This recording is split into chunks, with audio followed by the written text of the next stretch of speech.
Halo Sobat Domba, melanjutkan cerita versi 2 dari episode sebelumnya ya. Pada saat ini Xiaoyan dan Luo Jin terus berjalan sambil mengobrol. Menurut apa yang dikatakan Luo Jin, para pemimpin 4 sekte besar kuno telah maju ke kelas Doudi beberapa ratus tahun yang lalu. Setelah bertahun-tahun berlatih, kekuatan mereka benar-benar berada di puncak bahkan ketika ditempatkan di wilayah barat. Kalimat ini cukup untuk menunjukkan betapa kuatnya mereka berempat. Lagi pula ini bukan hanya sejumlah kecil orang yang dijadikan pembanding. Ini menggunakan seluruh wilayah barat sebagai fondasinya. Kekuatan mereka benar-benar berada di level puncak. Orang terkuat di antara 4 sekte besar kuno adalah pemimpin sekte pemurnian dewa, yaitu Chen Zhen. Kekuatannya adalah Doudi bintang 8. Selain itu, sektenya sebagian besar terdiri dari master formasi. Dengan keduanya saling melengkapi, kekuatan sektenya dapat dianggap sebagai eksistensi terkuat di antara 4 sekte besar kuno. Formasi apapun yang dibentuk oleh pemimpin mereka dikatakan memiliki kekuatan pertahanan yang menakutkan yang bahkan Doudi tidak dapat menghancurkannya. Yang kedua adalah sekte pertempuran bela diri, yang dikenal karena kekuatannya yang sombong. Pemimpinnya bernama Wu Jitian. Tubuh fisiknya dilatih hingga tidak dapat ditembus oleh apapun. Itu sekeras batu dan tidak bisa dihancurkan. Kekuatannya menakutkan dan dia juga seorang Doudi bintang 8. Kekuatan bertarungnya adalah eksistensi yang paling menakutkan di antara keempat pemimpin. Dikabarkan bahwa dia pernah menggunakan tubuh fisiknya untuk secara paksa membunuh monster Black Rock tingkat 1 Doudi tanpa menggunakan doki. Kekuatan pertahanan binatang Black Rock dapat dianggap sebagai salah satu yang terbaik di seluruh dunia binatang ajaib. Meskipun begitu, ia tetap tak bisa lepas dari kematian saat berhadapan dengan Wu Jitian. Orang ketiga adalah pemimpin gerbang pedang langit, Yang Jiangming. Kekuatannya mirip dengan Wu Jitian. Yang satu dikenal karena tubuh fisiknya yang kuat, sementara yang lain dikenal karena niat pedangnya yang kuat. Niat pedang Jiangming begitu kuat sehingga hanya dengan berpikir, puluhan ribu pedang akan muncul dalam radius 10.000 km, menyebabkan seseorang tidak punya tempat untuk bersembunyi. Mereka yang bertarung dengannya, biasanya daging dan jiwanya akan ditembus oleh niat pedang yang tak terhitung jumlahnya. Dan kematian mereka sangatlah tragis. Kekuatan menyerang Jiangming juga mirip dengan Wu Jitian. Namun tubuh fisik yang terakhir begitu kuat sehingga Jiangming biasanya tidak dapat melakukan apapun padanya. Mengenai apakah dia takut pada Wu Jitian, tidak ada yang tahu. Adapun master sekte keempat dari 4 sekte besar kuno, sektenya disebut sekte Daun Layu. Kekuatan seluruh sekte juga merupakan yang terlemah di antara 4 sekte besar kuno. Bahkan kekuatan pemimpinnya jauh lebih lemah dari 3 yang pertama. Hingga saat ini pemimpin sekte Daun Layu hanya memiliki kekuatan Doudi bintang 7. Tentu saja ini juga merupakan keberadaan menakutkan yang tidak bisa dibandingkan dengan Xiaoyan. Namun sekte ini benar-benar yang terlemah di antara 4 sekte besar kuno. Karena itu pula sekte Daun Layu kerap menjadi bahan tertawaan ketiga sekte lainnya. Saat Xiaoyan dan Luo Jin berjalan dan mengobrol, Xiaoyan mengangkat kepalanya dan menemukan bahwa mereka telah tiba di cabang paviliun awan tersembunyi di kota hijau Zamrud. Seluruh paviliun pada dasarnya sama baik eksterior maupun interiornya. Saat ini Xiaoyan dan Luo Jin sedang duduk di lantai 6 paviliun. Di depan mereka berdiri seorang lelaki tua berjubah brokat dengan wajah tegas. Hahaha, menurutku ini pasti teman muda Yan Xiao. 2 tahun lalu, lelaki tua Xuanye dari wilayah selatan itu sudah bercerita banyak tentangmu kepadaku. Aku selalu penasaran denganmu. Sekarang aku telah bertemu denganmu. Kamu memang seekor naga di antara manusia. Hahaha. Mendengar pujian lelaki tua itu, Xiaoyan menggelengkan kepalanya sambil tersenyum. Dia berdiri dan menangkupkan tinjunya dengan hormat. Senior, kamu terlalu melebih-lebihkanku. Aku hanya mengandalkan beberapa trik. Jika kita membandingkan kekuatan kultivasiku yang sebenarnya, aku masih jauh darimu, ucap Xiaoyan. Melihat sikap hormat Xiaoyan, lelaki tua itu mengangguk. Tidak sombong atau gegabah adalah kualitas psikologis sejati yang harus dimiliki seorang kultivator. Hehehe, jadi bagaimana jika kamu mengandalkan trik? Selama kamu memiliki kekuatan untuk mengalahkan yang kuat, dari manapun kamu mendapatkannya, selama kamu bisa mengendalikan kekuatan itu, kamu adalah orang yang kuat. Kamu harus selalu percaya pada satu kalimat. Di benua ini, hanya kepalan tangan yang diakui. Mereka yang menilai orang berdasarkan kekuatan kultivasinya, hanyalah kentang goreng, ucap lelaki tua itu. Xiaoyan sedikit mengangguk. Dia berkata, Senior, terima kasih atas ajaranmu, ucap Xiaoyan. Orang tua itu tersenyum lagi dan mengganti topik pembicaraan. Teman muda, kamu tidak perlu memanggilku senior. Kedengarannya aneh. Nama asliku adalah Zhang Yi. Aku adalah manajer cabang pavilion awan tersembunyi di kota hijau Zamrud. Di masa depan, jika teman muda Yan Xiao menemui masalah apapun, kamu bisa datang kepadaku. Selama itu adalah sesuatu yang bisa aku lakukan, aku tidak akan pelit, ucap orang tua itu yang bernama Zhang Yi. Kalau begitu aku akan berterima kasih kepada tetua Zhang terlebih dahulu, Xiaoyan berkata dengan hormat. Hehehe, sang tua, kamu tidak boleh meremehkannya. Baru saja dia memaksa kembali bandi elit bintang 9. Terlebih lagi, beberapa hari yang lalu, dia bahkan memukuli bandi elit bintang 9. Dengan kata lain, dengan kekuatan yang dia miliki saat ini, tidak ada seorang pun di bawah kelas Dodi yang menandinginya, ucap Luo Jin.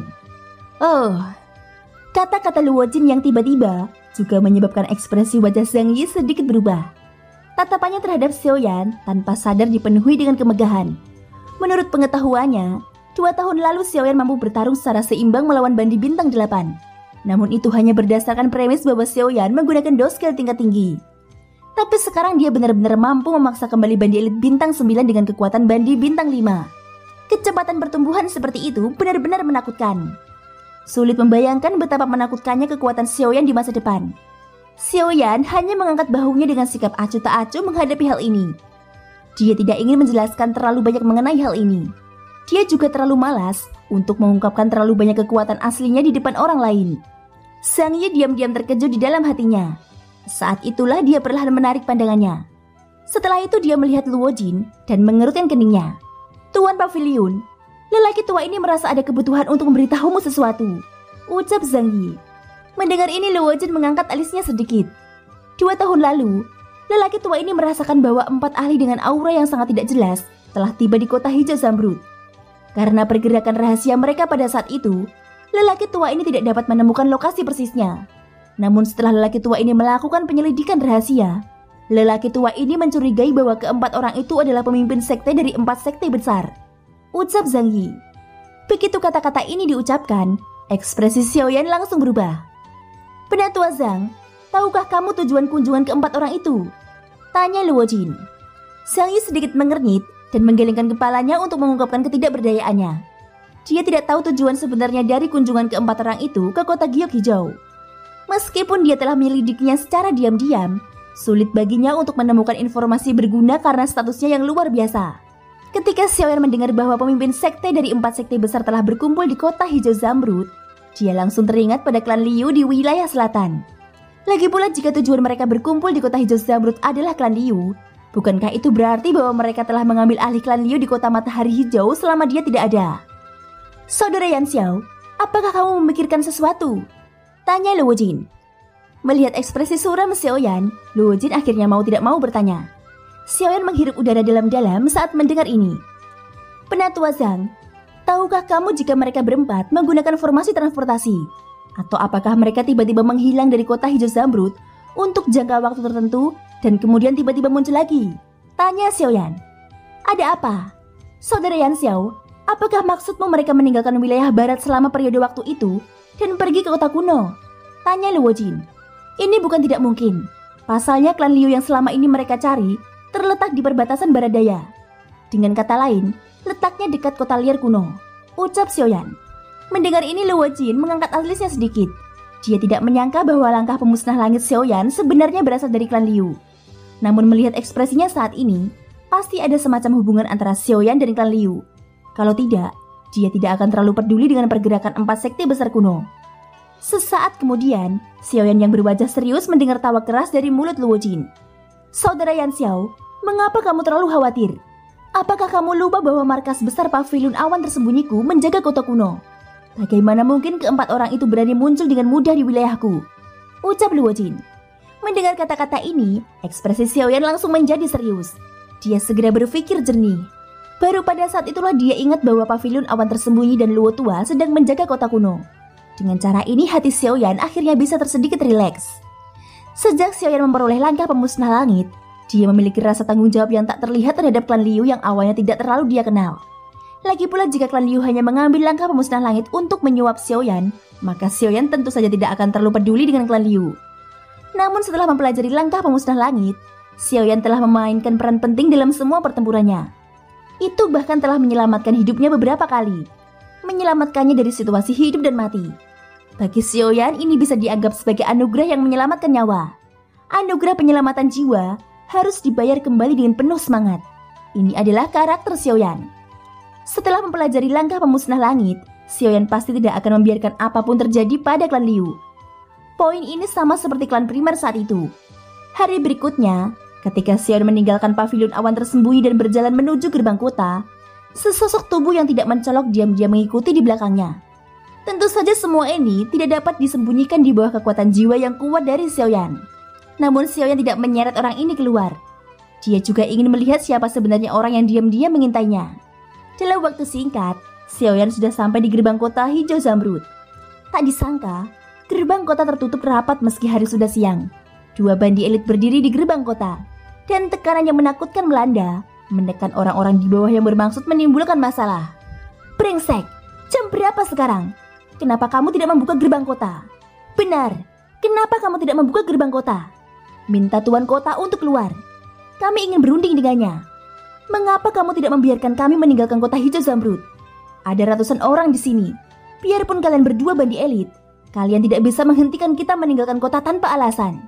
Ucap suara-suara marah itu. Anda benar-benar berbicara banyak omong kosong. Anda ingin beralasan, kemudian gunakan kekuatanmu untuk berbicara. Tanpa kekuatan, Anda bisa melupakan meninggalkan kota hari ini. Terdengar dengusan dingin. Terlihat seorang bandi elit yang mengenakan jubah brokat di gerbang kota tiba-tiba bergerak. Segera setelah itu aura menakutkan milik bandi bintang 8 langsung menyapu di depan gerbang kota. Saat aura ini tersapu, kerumunan di bawah segera tampak terdorong oleh gelombang.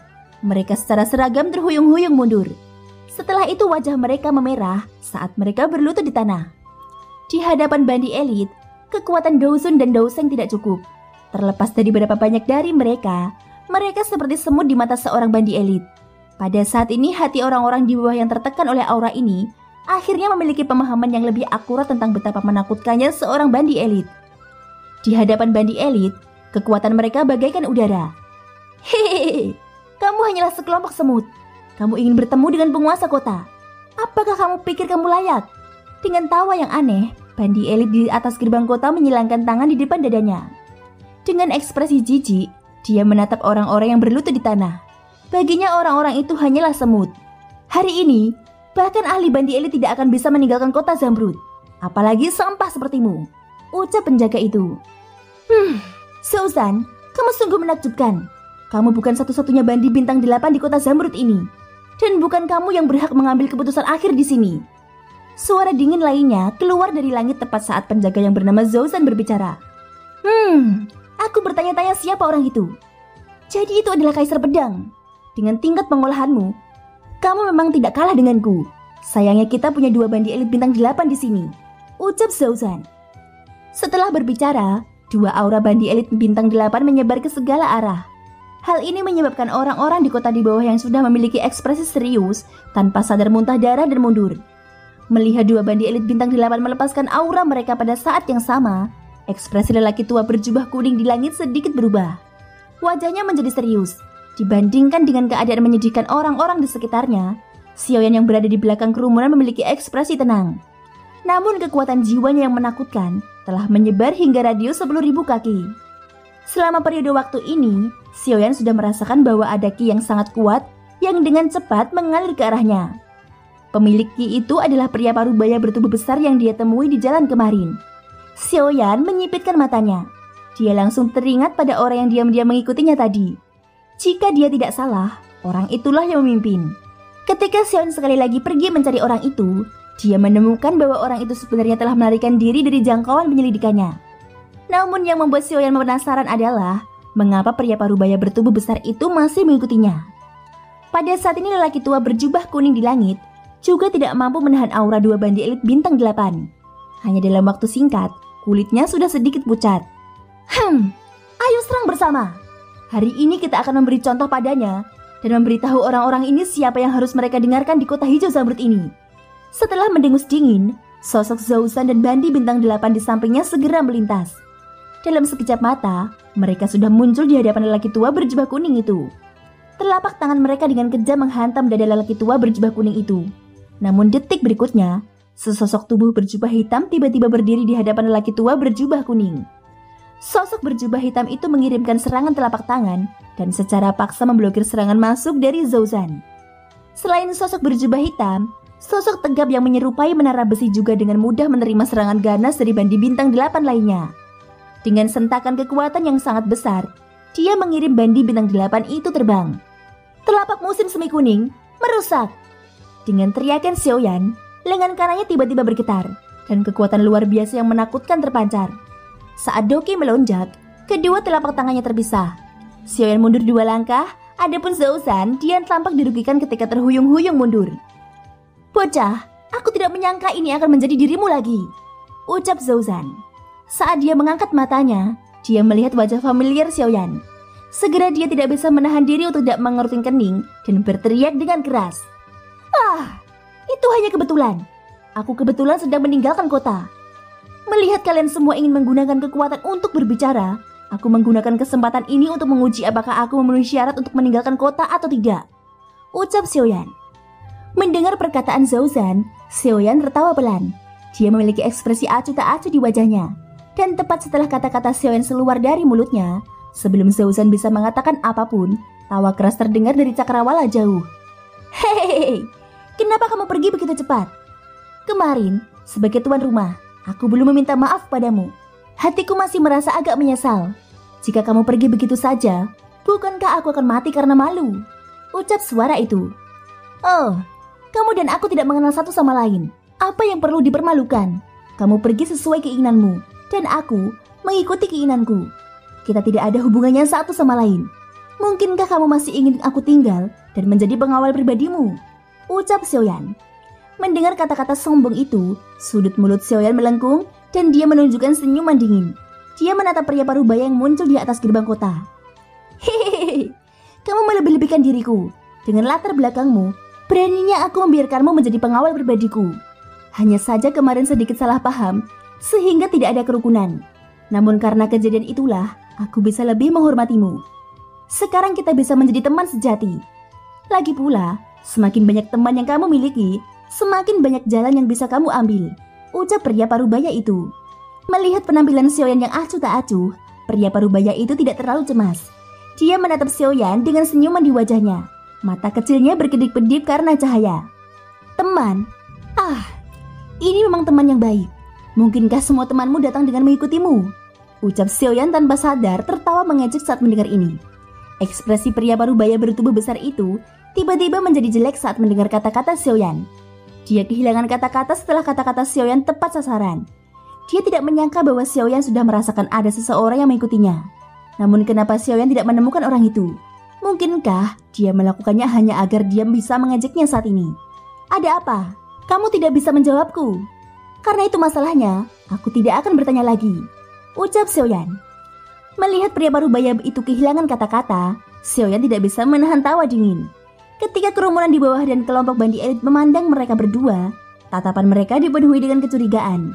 Mendengar perkataan Xiaoyan, pria parubaya bertubuh besar itu bahkan tidak sempat mengatur nafasnya saat tubuh Xiaoyan bergerak. Dia langsung bergegas ke udara kosong dan berdiri di depannya. Matanya yang hitam pekat menatap tajam ke pihak lain sambil tertawa pelan. "Jika tidak ada hal lain, aku tidak akan menemanimu. Selamat tinggal," ucap Xiaoyan. Begitu suaranya jatuh, sosok Xiaoyan bergerak. "Tunggu!" Saat tubuh Xiaoyan bergerak, pria parubaya bertubuh besar itu maju selangkah dan menghalangi jalan Xiaoyan. "Kupikir lebih baik Yang Mulia menunggu lebih lama lagi. Menurutku cuaca hari ini tidak bagus. Aku khawatir akan ada badai. Mengapa Yang Mulia tidak menginap di tempatku untuk bermalam dan berangkat besok?" ucap pria parubaya bertubuh besar itu. "Sungguh? Menurutku sebaliknya. Cuacanya sangat bagus. Ini hari yang baik untuk bercocok tanam dan bepergian. Terlebih lagi meskipun ada badai, dengan budidaya kita, apakah kita akan peduli?" ucap Xiaoyan. Begitu suara Xiaoyan jatuh, badai muncul di langit tempat mereka berdua berada. Badai tersebut membentuk tornado besar yang mengelilingi Xiaoyan dan pria parubaya. Kemunculan pemandangan ini menimbulkan keributan di kalangan masyarakat kota di bawah. Bagi sebagian besar orang yang belum pernah melihat Xiaoyan, menghadapi bandi bintang 9 dengan kekuatan bandi bintang 5 tidak berbeda dengan mencari kematian. Namun setelah sebagian kecil dari mereka mengenali Xiaoyan, Mereka tidak bisa menahan diri untuk tidak berseru. Bukankah pemuda berjubah hitam di depan mereka adalah pemuda yang sama yang memaksa pria parubaya itu mundur sehari sebelumnya? Saat kerumunan orang terkejut dengan hasil pertempuran Xiaoyan sehari sebelumnya, sebagian bandi elit yang datang ke wilayah barat dari kota kuno menyadari bahwa pemuda berjubah hitam di depan mereka adalah Yan Xiao yang terkenal dari kota liar kuno di wilayah selatan. Dalam sekejap, berbagai hasil pertempuran mengejutkan dari Xiaoyan di kota kuno digali. Beberapa hal yang sudah diketahui oleh semua orang di kota kuno sekali lagi menjadi berita yang mengejutkan. Dalam waktu singkat, nama Yan Xiao terukir dalam di hati masyarakat di kota hijau zamrud. Baiklah, aku terlalu malas untuk berbicara omong kosong lagi denganmu. Katakan padaku, siapa kamu dan mengapa kamu datang mencari masalah denganku? Sebelumnya, aku rasa kita belum pernah bertemu, ucap Xiaoyan. Setelah terdiam beberapa saat, Xiaoyan akhirnya mendengus tidak sabar. Untuk beberapa alasan yang tidak diketahui, semakin dia membuang waktu seperti ini, semakin Xiaoyan merasakan aura berbahaya. Pria parubaya di depannya terus memberinya perasaan tidak enak. Secara logika, Xiaoyan saat ini memiliki Raja Utara dan Xiaojin di sisinya.